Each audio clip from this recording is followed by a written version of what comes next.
La teníamos hace poquito a la doctora Sarkis, ahora se nos escapó la doctora. Esperemos que pueda reincorporarse rápidamente. Bueno, seguimos el módulo de este mes dedicado a la patología de la mujer. Vamos a esperar que aparezca la doctora Sarkis, eh, que estaba recién charlando conmigo.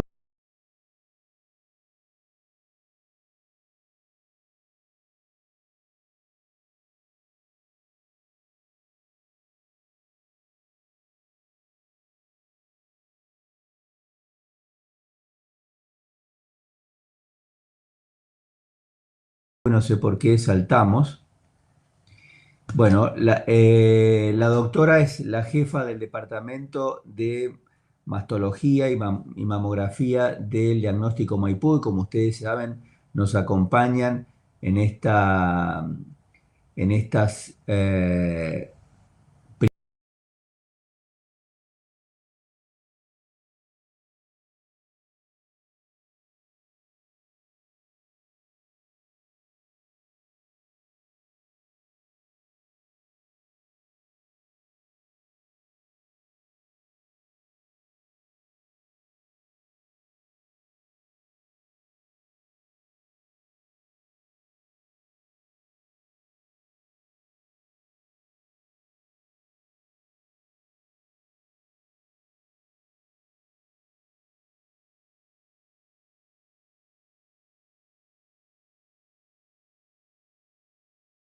primeras charlas de todos los martes, donde hablamos de los métodos auxiliares del diagnóstico, que cada vez, como ustedes saben, toman una importancia mayor. Vamos a ver de si podemos, mm, a ver si podemos, a ver si la doctora Sarkis está por allí. La charla que ya tiene preparado es muy importante, es todo lo que tiene que ver con la mamografía y la ecografía mamaria como diagnóstico en la patología de la mama de la mujer, que como ustedes saben es quizá el de es la patología más frecuente o las patologías más frecuentes de las mujeres. A ver si está la doctora, ahí está la doctora. Flavia, cuando vos quieras, poné tu micrófono y tu pantalla para que te podamos ver y comenzamos con la charla.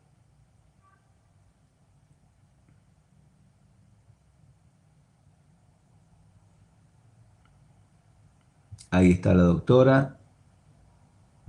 Tal? Buenas tardes. A ver, Bueno, Leonor, ahora muchísimas sí, gracias por la invitación, un año más. un año más, así es. Bueno, yo voy a salir, así vos podés tener acceso a tu charla y estás ya en contacto con los alumnos. Gracias, Flavia. Muchísimas gracias a usted, doctor. Bueno, buenas tardes. Muchas gracias por la invitación nuevamente a este curso tan prestigioso y que se va renovando con alumnos o cursistas tan interesados. El tema de interés para el cual fui convocada para disertar en esta ocasión es hacer un repaso de los métodos disponibles en la actualidad, cuyos más importantes por lo que es el diagnóstico y la agudeza para las lesiones mamarias son la mamografía, ecografía mamaria, que es la clasificación BI-RADS y la resonancia de mama. Para comenzar, quiero recordarles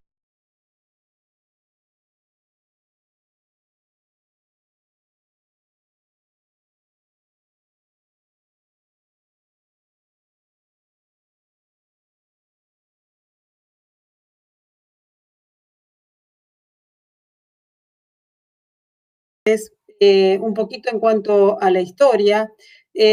Lo importante que fue el desarrollo de la mamografía. Fue el hito más importante en la historia del diagnóstico de la patología mamaria, que luego de su sistematización se convirtió en la herramienta más efectiva para detectar en forma temprana el cáncer de mama. ¿Y a qué se debiera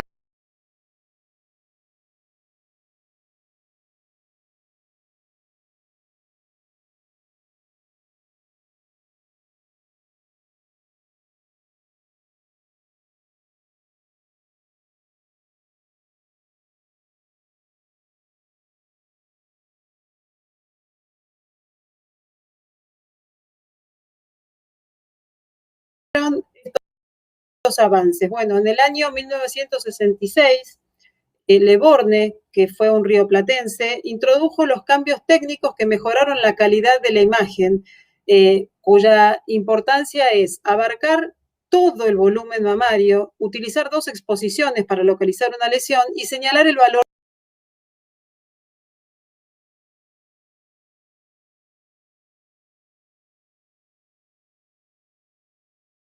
de la compresión. Aún hoy, estas premisas que Le Borgne introdujo en el año 66 son muy importantes para optimizar la calidad mamográfica, en la cual resaltamos, es fundamental la posición y la compresión de la glándula mamaria. ¿Y por qué pasa esto? Porque si nosotros tenemos una mamografía de buena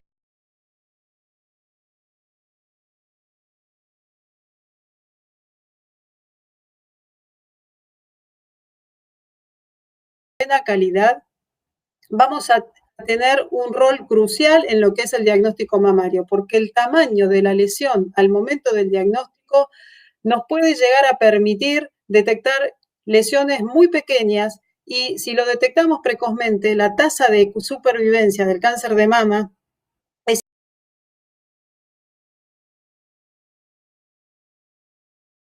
igual o mayor al 90% en lesiones menores de 1 centímetro. Pero todo esto si se cumplen los estándares de calidad en las cuales las lesiones pueden estar bien visualizadas o caracterizadas. Y no es solamente resorte de la tecnología, sino también las buenas prácticas de la aplicación de lo que es el posicionamiento mamario, es decir, que la técnica tenga buena expertise y pueda posicionar y tomar bien la glándula para abarcar la mayor cantidad de tejido mamario disponible, como así también la compresión del tejido glandular. Partiendo de todas estas premisas, debemos saber que la mamografía para el cáncer de mama tiene diferentes objetivos. Permitir el diagnóstico precoz de las lesiones mamarias, como hablábamos, lo que es screening, cuya mejor traducción en inglés, del inglés es cribado o tamizaje, es decir, poder diagnosticar en una población sana lesiones que pueden llegar a ser malignas. También es un estudio diagnóstico y sabemos que al día de hoy es el único estudio que ha demostrado disminuir la mortalidad por cáncer de mama en más de un 30%. Pero todo esto debemos, como todo, ser en medicina prolijo con las indicaciones. Y si queremos saber cuáles son las indicaciones de los estudios mamográficos, bueno, hay consensos realizados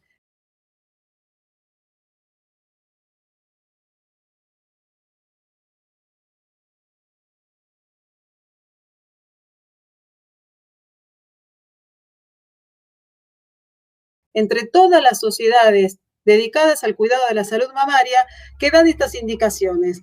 Es decir, ¿cuándo tengo que indicar una mamografía? En aquellas mujeres a partir de los 40 años con periodicidad anual, mujeres con antecedentes familiares directos, es decir, las de alto riesgo, que vamos a desarrollar más en un ratito cuáles son las indicaciones, las mujeres sometidas a un tratamiento hormonal sustitutorio o pacientes de cualquier edad que tengan sintomatología clínica no aclarada, obviamente en mujeres mayores de 40 años. Las menores de 40 años no es la primera indicación hacer mamografía, a no ser que esté así indicado.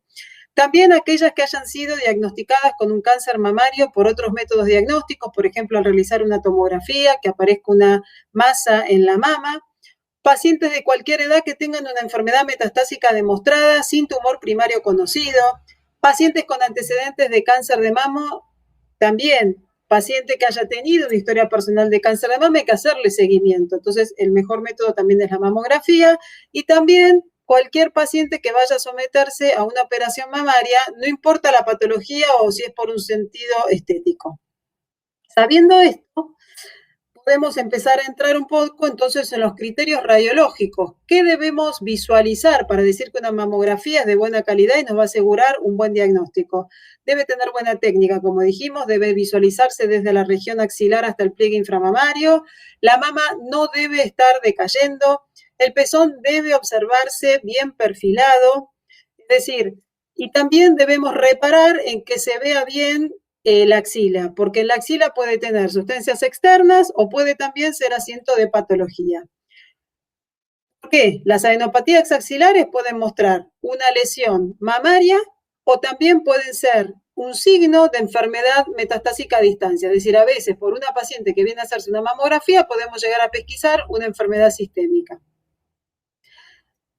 ¿Cuáles son los cambios que podemos encontrar en una axila? Bueno, se pueden encontrar hasta lesiones malignas, desde lesiones malignas hasta lesiones benignas. Un poquito de eso también vamos a hablar. En este caso fue, por ejemplo, la infiltración de un carcinoma específico que se llama tubular en los ganglios axilares. Pero en la axila no solamente vamos a ver lesiones malignas, vamos a ver también lesiones benignas, primarias o secundarias, ¿sí? A la piel, al tejido celular subcutáneo, a lo que es los hallazgos postquirúrgicos. Por ejemplo, una paciente que está operada puede tener una colección hacia la axila y también puede haber neoplasias de asiento primario, como dijimos, que pueden ser benignas o también malignas, tanto primarias como a distancia de otra patología. Tenemos que repasar y saber que hay 3 tipos de mamografía. En la evolución de las mejoras de la técnica mamográfica, se comenzaron haciendo mamografías analógicas con chasis y con películas.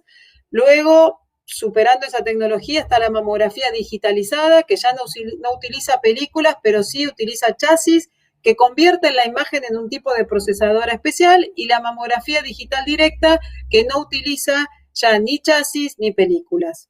Obviamente, en el devenir de las mejoras y optimizando, miren las mejoras que se han conseguido, desde por almacenamiento de imágenes hasta por mejor visualización, mejor caracterización, herramientas accesorias en el diagnóstico. Todo esto se logra hasta llegar a lo que es mejor hoy, que es la mamografía digital directa. Y a partir de la mamografía digital directa, se creó lo que se llama la mamografía digital mejorada o la mamografía evolucionada, que es la mamografía en 3 dimensiones, que tal vez la escucharon hablar como tomosíntesis, que en realidad las ventajas de la mamografía 3D es la localización de lesiones que podrían estar enmascaradas por el parénquima, es decir, por el tejido que las tapara, ¿sí? Por el tejido superpuesto, o también las falsas imágenes que puede generar una mamografía por este mismo principio. Es decir, si nosotros tenemos una mamografía en 3 dimensiones, es lo mismo que si nosotros pensamos en una tomografía, ir corte a corte viendo de interno a externo y de inferior a superior el tejido glandular, a diferencia de la imagen 2D que se realizan las proyecciones convencionales. ¿Cómo funciona la tomosíntesis? Bueno, la tomosíntesis, como decíamos, funciona similar al principio de la tomografía computada, hace una reconstrucción volumétrica en 3 dimensiones de la mama y toma imágenes de la mama en secuencias desde diferentes ángulos. Este sería en esquema cómo funciona la tomosíntesis. Nosotros vamos a tener las de rayos del equipo que va a hacer estos movimientos, el tubo de rayos, hacia un lado y hacia el otro, con ángulos, depende de la marca comercial, puede ser de 15, puede ser de 20 o puede ser de más, y va a reconstruir luego de la toma de los diferentes ángulos las diferentes imágenes. Esto permite que el lector, en este caso el radiólogo, tenga una visualización mucho más aguda y precisa de las lesiones, si las hay, de la caracterización de las mismas, de la localización, y también pueda descartar lo que son los falsos positivos, es decir, si una lesión aparece como tal, pero luego de esta visualización corte a corte yo veo que se debe a superposición de estructuras, ya la paciente terminó ahí su estudio y no tengo que recitarla para hacerle estudios o tomas adicionales. Acá hay un ejemplo de una paciente que vino a estudiarse, en la cual nosotros le vimos una lesión comparándola con el año anterior, el cuadrante superexterno de la mama derecha. Esto motivó seguir estudiándola. Por incidencias focalizadas y magnificadas, se veía solamente en una sola proyección una lesión, pero la médica interviniente sugirió completarlo con otra tecnología, porque persistía en una de esas proyecciones. Al realizar la ecografía, la imagen no tuvo representación ecográfica, entonces se planteó si era suficiente para el diagnóstico. La realidad es que, no contenta con lo negativo de la visualización de la ecografía, se le completó con tomosíntesis y vimos que esa lesión sí era real. que se encontraron en los diferentes cortes distorsiones arquitecturales reales que fueron biopsiadas y que correspondieron a un carcinoma invasor multicéntrico. Esta es la importancia de la detección con tomosíntesis de una lesión que puede ser sospechosa de acuerdo a la imagen que se le tome, o por el otro lado podría haber motivado ser control. ¿Qué pasa con las incidencias más convencionales solicitadas como adicionales, que son las incidencias focalizadas y magnificadas? Bueno, como ustedes saben, las incidencias localizadas, focalizadas y magnificadas aumentan la visibilidad y por esto permiten la detección de las lesiones sospechosas, como es en este caso, que había una asimetría que no quedaba muy clara en las incidencias convencionales. Al hacer las maniobras con las tomas adicionales, sí se detectó que persistía, identificándosela como una lesión real y viendo también que tenía correlato de sospecha ecográfico. Del otro lado, acá tenemos otra representación bajo la misma metodología, viendo el aumento de la visibilidad de la lesión sospechosa, en este caso que correspondió por biopsia a un carcinoma lobulillar invasor. El BI-RADS, que también es muy útil para la implementación de los reportes mamográficos. ¿Por qué se creó el BI-RADS? El BI-RADS viene de la traducción de las siglas en inglés del Colegio Americano de Radiología, del Breast Imaging and Data System. ¿Qué quiere decir esto? Es una forma de homogeneizar y uniformizar el lenguaje en los léxicos de lo que es el reporte de los estudios mamarios. La primera edición fue del año 1992, fue solo para mamografía, y en las siguientes ediciones, que al día de la fecha llevamos 5, fueron incorporándose los otros métodos: ecografía, resonancia, y bueno, y está en progreso también para otros métodos más. Y en la última edición, que fue del año 2010, que tardó 10 años en hacerse la última edición, también se implementaron lo que son los estándares de calidad, el seguimiento de las lesiones que se informan y lo que es la auditoría del sistema de informes. ¿Qué tenemos entonces como categorías BI-RADS para los informes de lo que es el diagnóstico mamario? La categoría 0 es lo que nosotros llamamos estudio insuficiente. Es decir, es un reporte que va a salir con la recomendación de completar, ya sea por incidencias magnificadas, con tomosíntesis, con ecografía, la caracterización de una lesión visualizada. Categoría 1 es absolutamente benigno o un informe negativo. La categoría 2 es la que corresponde a cuando describimos hallazgos benignos. La categoría 3 ya detectamos lesiones probablemente benignas con un valor predictivo para malignidad que es menor del 2%, pero esta categoría 3 exige seguimiento corto, y el seguimiento corto es estandarizado en 6 meses para ver si esa lesión evoluciona o queda igual. Luego viene la categoría 4 y 5. Las categorías 4 y 5 ya hablamos de sospecha de malignidad. La 4, como es tan amplia, que va desde el 2% al 95%, se subdividió en una de las ediciones en 3. El A va entre el 2 al 10% de probabilidad de malignidad. El B va del 10 al 60% aproximadamente, o 50% aproximadamente de valor de probabilidad de malignidad, y el C es alta sospecha y va del 50 al 95%.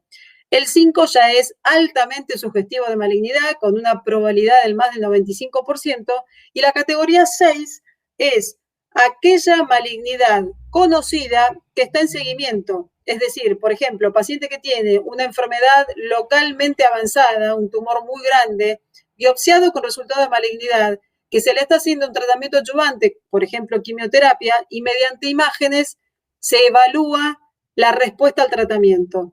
Ejemplo, cáncer demostrado histológicamente que en el inicio medía 6 centímetros, se le hace a la cantidad de tiempo que determina el oncólogo, que puede ser a los 3 meses, mediante y bajo el tratamiento que se le instauró, un estudio de imágenes, y aunque se haya achicado la lesión, sigue siendo una categoría 6, ¿sí? Porque es una histología maligna conocida, que está bajo seguimiento y están valorando la respuesta al tratamiento instaurado.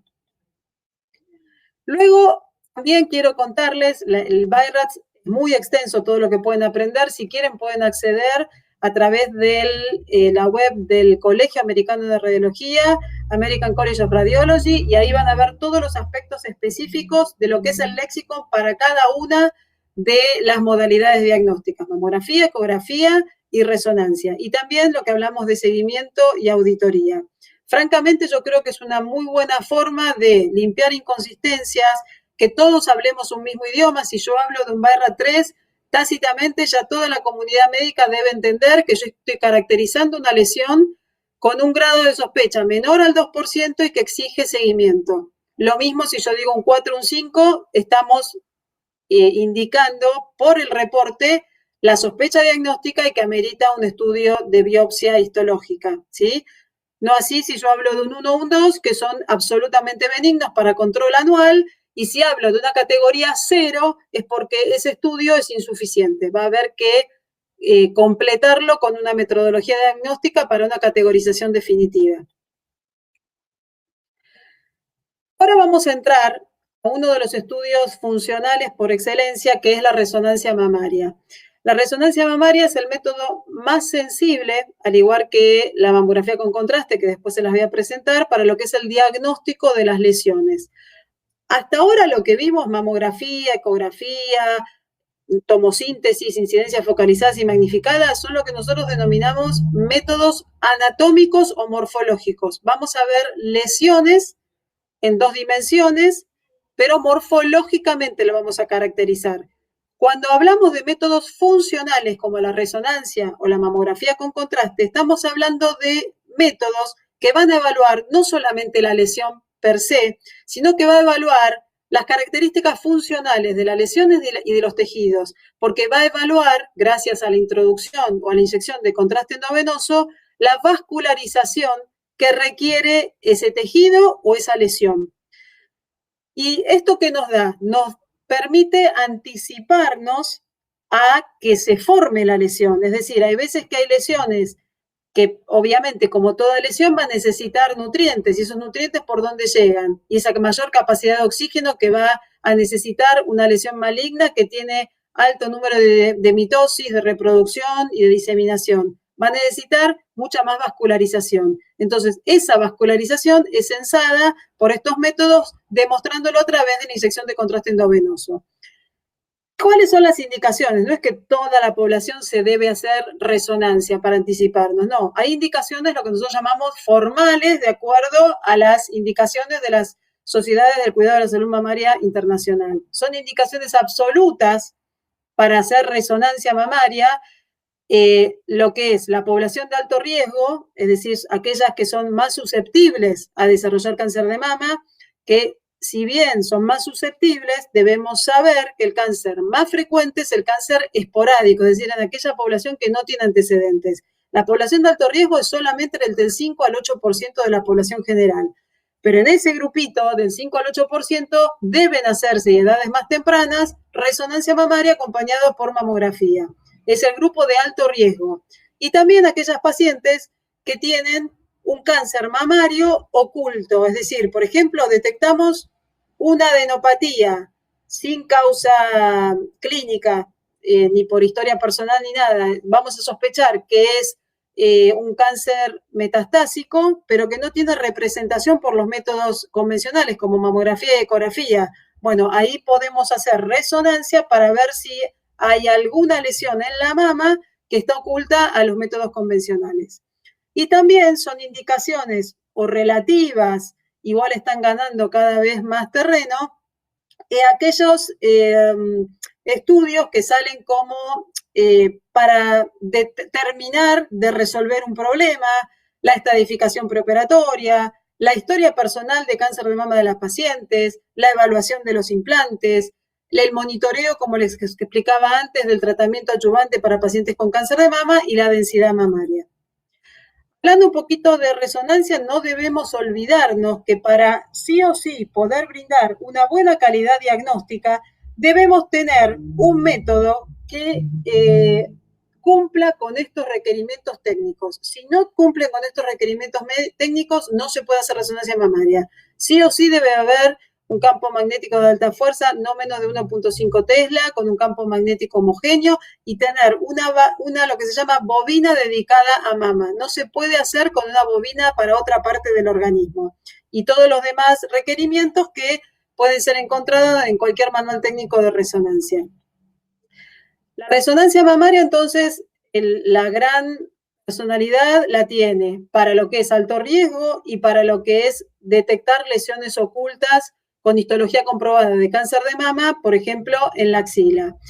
Pero ¿cuáles son entonces las poblaciones de alto riesgo? Bueno, la población de alto riesgo debe ser determinada por expertos en la materia mediante, puede ser la evaluación de antecedentes familiares, las pruebas genéticas o la revisión prolija de la historia clínica de la paciente. ¿Por qué? Porque una vez que identificamos esa población, que no es más del 5 al 8%, insisto, hay que poder brindarle las estrategias eficaces de prevención, que pueden incluir, por un lado, las cirugías de reducción de riesgo, la prevención primaria a través de la farmacoprevención y el seguimiento y detección mediante estudios funcionales como la resonancia mamaria. La realidad es que ¿hacia dónde vamos con estas pacientes? Bueno, las indicaciones de resonancia, como les dije, se están ampliando cada vez más. Sí debemos no olvidar que es el estudio de indicación para la población de alto riesgo hasta el día de hoy por todas las sociedades, en conjunto con la mamografía y a edades más tempranas. ¿Por qué? Porque a todas estas mujeres debemos informarles que deben comenzar antes a hacerse, ¿no?, los 40 años, que también son estudios muy sensibles, pero que a veces pueden tener falsas alarmas, pero que podemos asegurarles que como los cánceres de mujeres más jóvenes son biológicamente más agresivos, estos métodos los van a diagnosticar muy precozmente. En estas poblaciones hay cientos de estudios que demuestran las bondades de la resonancia mamaria detectando precozmente versus la mamografía sola lo que son las lesiones malignas, sobre todo en este tipo de población de riesgo. Demostró una sensibilidad 2 veces mayor que la mamografía en los estudios multicéntricos, la tasa de cáncer de intervalo también es menor y se detecta con mucha diferencia a favor de la resonancia, comparando resonancia más mamografía versus mamografía sola, la detección de estos cánceres que son biológicamente más agresivos. ¿Qué nos aseguramos? Poder diagnosticarlos en estadios más tempranos, es decir, estadios 0 y 1. Sabemos que puede haber, como les dije antes, un poco más de recitación y más biopsias, porque, bueno, obviamente va a poder, son métodos muy sensibles, pero a veces que la especificidad no va siempre de la mano, pero esto se soluciona con una buena técnica de resonancia y con un operador, es decir, un radiólogo que tenga experiencia en lo que es el informe de resonancia.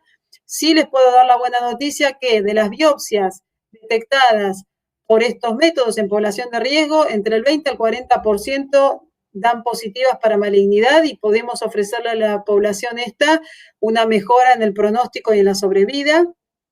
Y obviamente debemos contar con centros que puedan hacer no solamente resonancia, sino que también puedan hacer o marcaciones o realizar biopsias de las lesiones detectadas. Es un método costo efectivo, entonces, para esta población, hasta el día de hoy, por las guías asociadas a mamografía.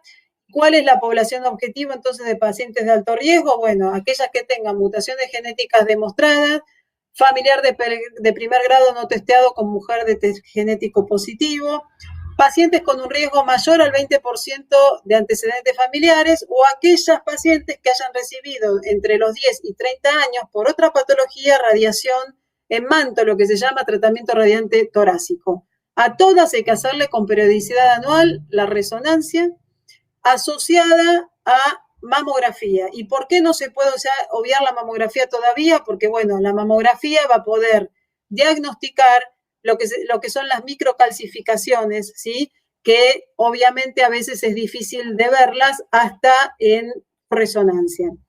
Hay estudios más nuevos de los últimos años que dicen que tal vez la mamografía se podría obviar en esta población y que todavía se podría hacer el diagnóstico solamente con resonancia, pero son estudios que todavía no están aprobados por todas las sociedades, ¿sí? Tendrían asidero porque si pensamos que son lesiones y cánceres biológicamente más agresivos, francamente podrían ser visibles para resonancia, pero en realidad no es un consenso internacional todavía. Sí podemos saber que las indicaciones de resonancia se están ampliando cada vez más, que hay muchos ensayos que están reportando mejoras en el pronóstico, incluso para esas indicaciones que yo les decía al principio, que no eran tan formales, tan absolutas, como que, por ejemplo, la historia personal de cáncer de mama podría ser una de las indicaciones para hacer el seguimiento de esas pacientes. La realidad es que hay algunas sociedades que lo recomiendan y hay otras que todavía no están en consenso para decirlo, pero sí podemos decirles que hay pacientes específicamente que tal vez tengan algunos factores de riesgo sumados a lo que es la mama densa, que es un dilema diagnóstico, o que tengan una historia familiar intermedia, o que tengan lesiones precursoras del cáncer de mama, que realmente podrían beneficiarse si pudieran hacerse resonancia aparte de mamografía. Esto es lo que les comentaba, que hay algunos incluso ensayos que están reportando que podría ser útil sola en la selección de mujeres de alto riesgo menores de 40 años, pero no es lo que todas las pacientes o todas las sociedades están consensuando para la generalidad de esta población. Si hacemos mamografía y resonancia en esta población, podríamos obviar la ecografía, ¿sí? Pero la ecografía sigue teniendo valor si nosotros encontramos una lesión por estos métodos para después guiarnos para hacer la biopsia dirigida, porque la ecografía es mucho más accesible que la resonancia para hacer los procedimientos intervencionistas. Y no quiero dejar de cerrar esta presentación contándoles que también, más allá de las bondades que cuenta la resonancia, tiene algunas limitaciones. Los costos, la accesibilidad, la claustrofobia, que si los pacientes tienen implantes metálicos no pueden entrar al resonador, o si manifiestan alergia al gadolinio. No en todos los centros tienen y no en todo el país se cuenta con el resonador disponible, con bobina dedicada, con un radiólogo entrenado para informarla.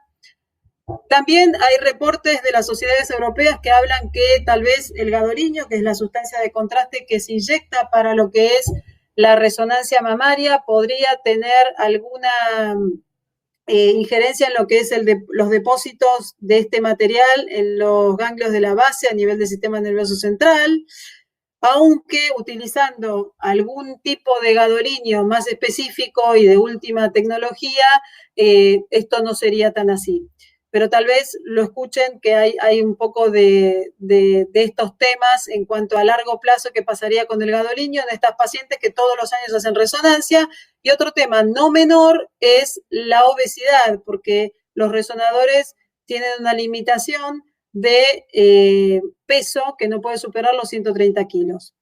Un poco por esto, por la accesibilidad, los costos, por la claustrofobia y demás, la industria acompaña el desarrollo de una mamografía que se llama mamografía con contraste, que utiliza a baja dosis, sigue siendo una mamografía convencional, porque hace una mamografía convencional, y a altas dosis nos daría la respuesta igual o la definición o nos mostraría las lesiones como hace la resonancia.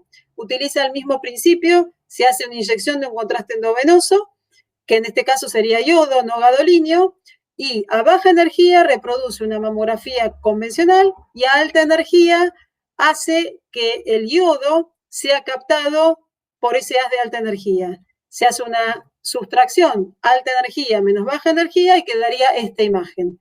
La mamografía doble energía con contraste tiene las mismas indicaciones que la resonancia, pero siendo una mamografía.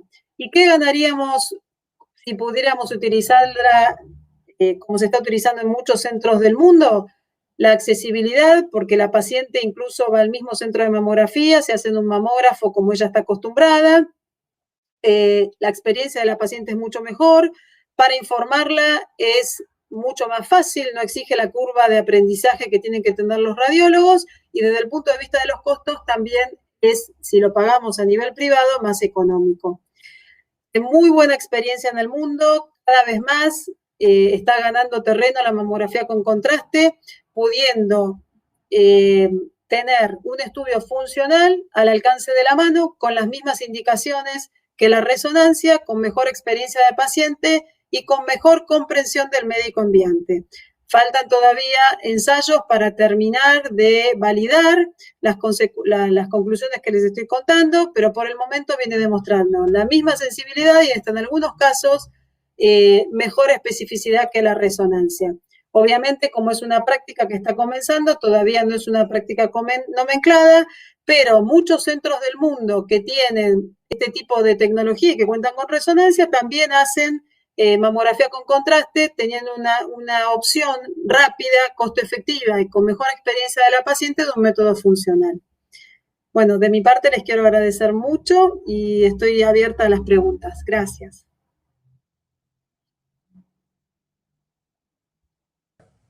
Muy interesante aparte. ¿Me escuchás? Sí, sí, perfecto, doctor. Bárbaro. Decime una cosa, digamos, cuando ustedes tienen una mamografía que les ofrece dudas, además de informarla, ¿ustedes le mandan una sugerencia al médico clínico, al médico ginecólogo para indicar, por ejemplo, una tomosíntesis o una mamografía con contraste? ¿Le sugieren o cómo lo hacen habitualmente? Nosotros en realidad, como somos un centro de derivación, no trabajamos en una comunidad cerrada como puede ser un hospital, y pueden venir estudios de pacientes, de médicos conocidos como de médicos no conocidos. Entonces, sí hacemos recomendaciones en los informes por lo general, porque a veces el médico que envía no es especialista y el BI-RAT 0 no termina de comprender.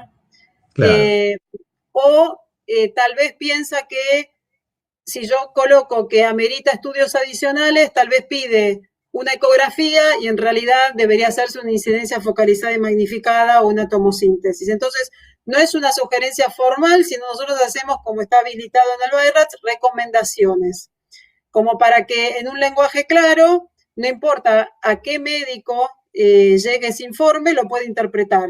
Y en la época de pandemia también, como sufrimos, la verdad, que un cierre importante y estamos muy preocupados por el tema de la demora diagnóstica, también es lícito que las pacientes, y eso está trabajando mucho incluso la FDA, que están revisando el estándar y ya lo están por publicar, deben comprender el informe de la mamografía, de forma tal que tal vez ella no puede ir al médico, pero si lee en el reporte que hay algo más que hay que hacer, va a poder acudir al médico, porque en nuestro país nosotros tenemos lo que nosotros llamamos screening oportunista, es decir, la paciente va al médico, el médico le pide las órdenes para que vaya a completar el diagnóstico. No es que el gobierno va a llamar a la paciente o va a indicarle qué tiene que hacer. claro, exactamente. Acá tenés varias preguntas. Yo, antes de que pasara a las preguntas del auditorio, yo te diría, es bastante atractivo lo que vos contaste de la mamografía con contraste, sobre todo para las pacientes obesas o que tienen claustrofobia. ¿Es una alternativa real para la resonancia magnética? Sí, en el mundo sí. Nosotros hicimos una experiencia pequeña y ahora estamos viendo de volver a implementarla, como todo, educando a la población médica de lo que sucede en países que tal vez tienen más accesibilidad, sobre todo económica. No es un método que todavía esté nomenclado, es decir, ninguna cobertura lo Claro, contempla, pero claro, francamente es un estudio que cada vez más, si yo les mostrara el mapa de lo que es en el mundo la adhesión, por esto, porque tiene mejor experiencia para el paciente, es más rápido, es de fácil lectura, se hace en 7 minutos, se hace en el mismo centro de imágenes, con la claro. misma sensibilidad y especificidad que la resonancia. Entonces, si bien es más nuevo, fue aprobado en el 2011, está teniendo cada vez más adhesión por las ventajas que mencioné. Es muy interesante. Bueno, te paso las preguntas, no sé si lees las preguntas de los alumnos, Flavia, ¿las Sí, tenés?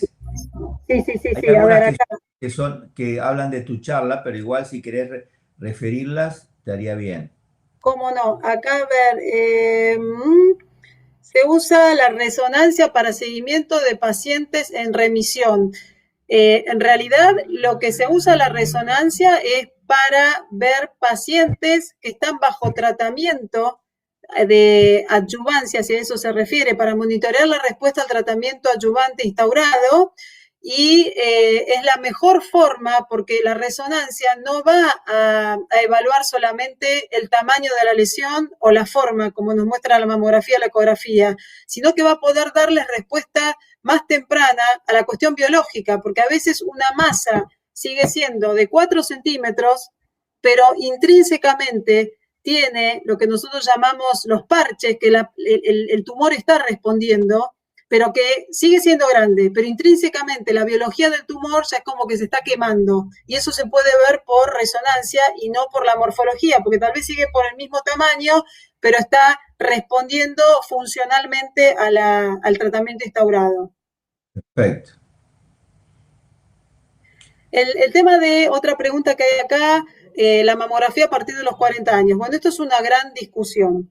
Nosotros seguimos los lineamientos de las sociedades del cuidado de la salud mamaria, del Colegio Americano de la Radiología, de la Sociedad de Imagenología Mamaria de los Estados Unidos, de la Sociedad del Colegio de Cirujanos de los Estados Unidos y de la Sociedad Argentina de Radiología y de Mastología, que creemos que la paciente se beneficia con una mamografía anual a partir de los 40 años. Hay sociedades como la Task Force, que es la que más fuerte ustedes pueden llegar a pensar, que no estuvo de acuerdo en algunos de los años anteriores, pero eso ha ido cambiando, y a nivel nacional también lo que se hace a través del Instituto Nacional del Cáncer es esgrimir el tema de la accesibilidad. Es decir, si ustedes leen los últimos manuales del Instituto Nacional del Cáncer, van a ver que estamos en la era del screening personalizado, es decir, hay que valorar los riesgos versus los beneficios de lo que es el método diagnóstico. Si la paciente comprende, estamos en esa etapa de poder también hacer protagonista a la paciente, comprende los beneficios versus los riesgos, ella también puede decidir sobre su salud. Y esto está incluso en el apartado de lo que es los manuales del Instituto Nacional del Cáncer. Idealmente, esto es lo que se debería hacer. Ahora, sí o sí, todas las sociedades esgrimen que a partir de los 50 años debería hacerse mamografía, porque como saben, el cáncer de mama es el cáncer de las edades más adultas. Pero lamentablemente, ¿por qué nosotros apoyamos que sea a partir de los 40? Porque en la década de los 40 a los 50 es cuando más vidas pierden las pacientes. ¿Por qué? Porque el cáncer es biológicamente más agresivo. Entonces, por eso es que la mayoría de las sociedades dedicadas al cuidado de la salud mamaria esgrimen que a partir de los 40 y con periodicidad anual, para no tener 2 años en una edad que es tan agresivo el cáncer, dejarlo evolucionar, es decir, disminuir el cáncer de intervalo y poder tomarlo lo más precozmente, donde podemos asegurarle la mayor curabilidad con mejor calidad de vida, porque la realidad es que si yo lo detecto hoy, más allá del pronóstico, tengo que asegurarle una buena calidad de vida. No es un tema menor obviar quimioterapia, ni para el cáncer de mama, ni para la paciente, ni para los efectos adversos de la quimioterapia.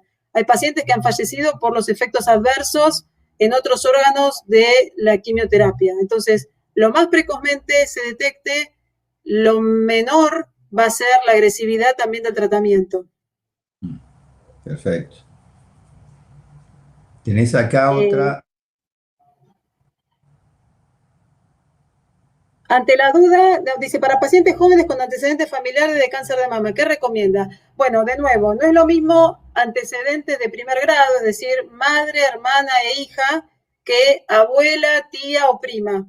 Por eso yo siempre digo que la evaluación de riesgo tiene que estar hecha por médicos, y se puede por un conjunto de médicos dedicados a eso, ¿sí? Porque no es lo mismo tener una prima que tener una hija, tener una hermana o tener una mamá con cáncer de mama. Y los antecedentes familiares no son lo único, tal vez otras patologías asociadas, desde malignas hasta no malignas, que tienen también que ver por lo que son las enfermedades heredofamiliares de cáncer de mama. Entonces, incluso hay en el Instituto Nacional del Cáncer un apartado de un comité de expertos que siguen los tumores heredofamiliares del cáncer asociados al cáncer de mama, de ovario, de endometrio y demás.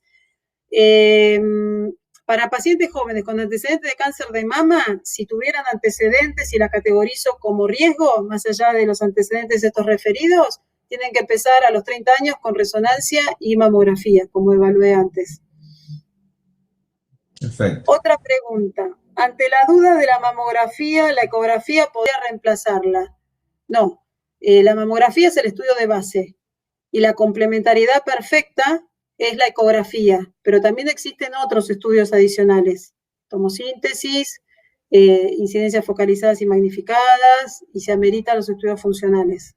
Pero la ecografía no reemplaza a la mamografía. Estamos hablando a nivel poblacional y con accesibilidad a la mamografía. Si no hay accesibilidad a la mamografía, obviamente se puede hacer aunque sea ecografía y examen físico. Esta pregunta parece inocente, pero vos viste que muchas mujeres, como la mamografía implica que se le apriete la mama, entonces dice, doctor, yo me hago solamente la ecografía y no me hago la mamografía. Esto es una pregunta que indirectamente apunta, tu respuesta dice eso, ¿no es cierto? Que no la excluye. No, no la excluye, lamentablemente no, y la verdad es que ningún otro método la excluye por el tema de lo que hablé antes, la compresión también implica Claro, una calidad diagnóstica específica para determinadas lesiones. claro, tal cual. Acá hay otra pregunta, cuando indicamos una biopsia por aspiración con aguja fina y cuando indicamos una biopsia por punción con aguja gruesa. Bueno, al calibre de la aguja implica la calidad diagnóstica que podamos hacer. No es lo mismo para el patólogo evaluar un trozo de tejido que es mucho más grande para la definición diagnóstica que las células aisladas que vienen en lo que es la punción con aguja fina.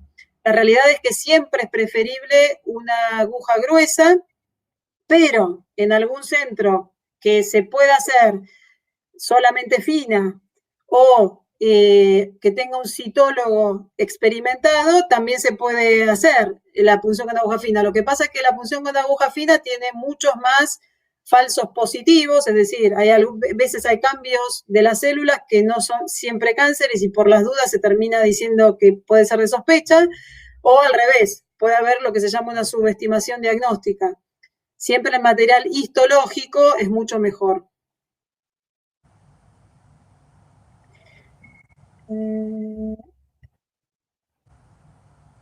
Bueno, creo que hemos... No, es la Sí, misma, digamos, pregunta que te la hace y te la hizo primero y te explicaba por qué, porque no se habló del tema de la biopsia, pero vale la pena aclarar lo que hiciste.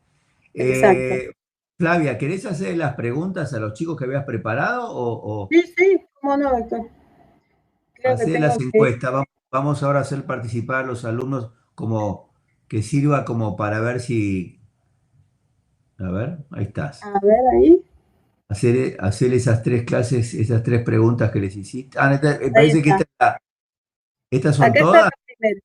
Esta es la primera y que tiene varias opciones para que voten. ¿Qué métodos diagnósticos utilizaría en la valoración mamaria de mujeres asintomáticas mayores a 40 años?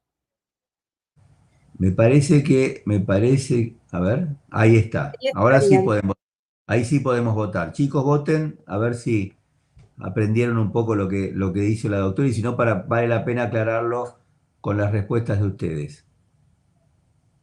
Acá apareció otra pregunta, espérate. Acá, ahí está.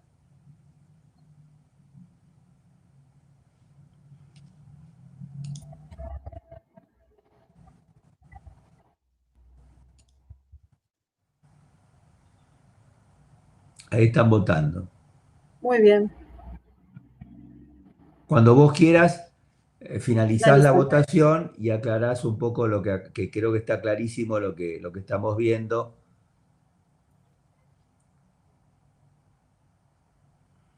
Los chicos han entendido que la mamografía, por lo que veo, es la...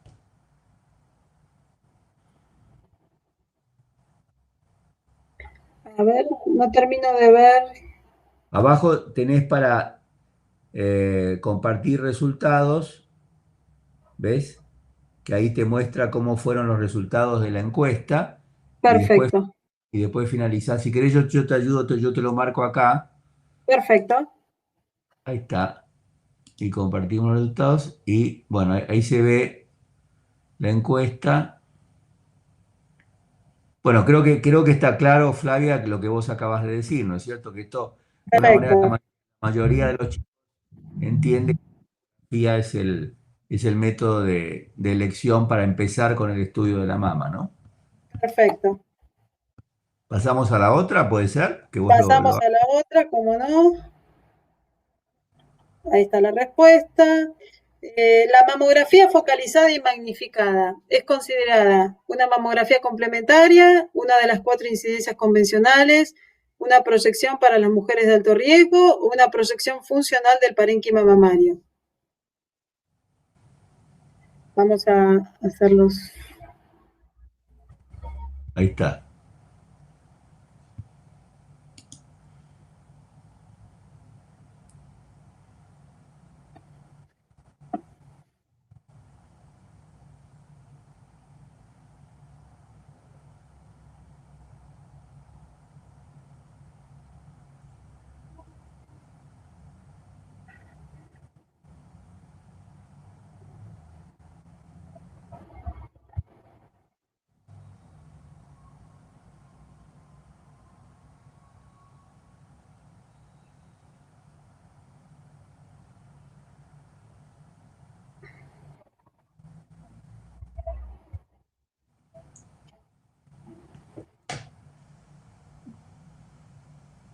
Bueno, yo te ayudo, vamos a finalizar la votación y vos haces el ¿Cómo comentario. no?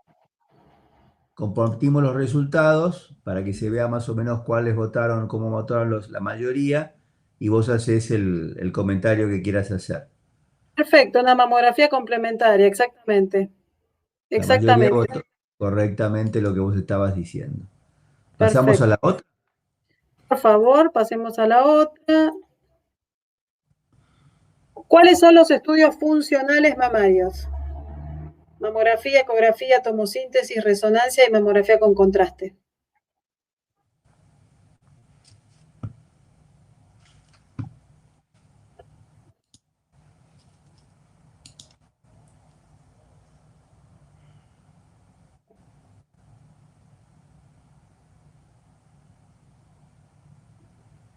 Te han entendido muy bien, Flavia, ¿eh?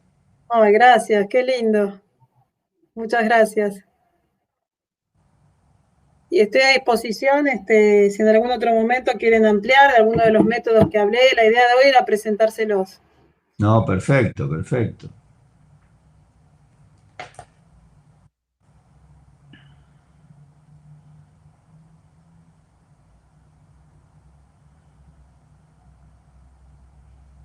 Bueno, Bueno, finalizamos la votación. utilizamos la votación, compartimos los resultados y vos si querés hacer algún comentario. Bueno, muy bien, acá la mayoría votó que la resonancia magnética y la mamografía doble energía con contraste son los estudios funcionales, exacto. Tomosíntesis sigue siendo mamografía, ecografía automatizada sigue siendo ecografía y la biopsia es un estudio Sí. para diagnóstico histológico. Ujú. Si bien la tomosíntesis es mejor que la mamografía 2D convencional, sigue siendo una mamografía en 3 dimensiones. En cambio, la resonancia y la mamografía doble energía con contraste tienen la inyección de un material de contraste que permite ver la funcionalidad a través de la visualización de lo que marca la vascularización de las lesiones, ¿no? Así Perfecto. que, bueno, la verdad, un placer como siempre. Estoy a disposición para lo que necesiten y me honra mucho la invitación. Flavia, muchas gracias nuevamente y bueno, te despedimos, así seguimos con las charlas que vienen ahora a continuación. Gracias, Flavia. Encantada y muchas gracias. Hasta luego.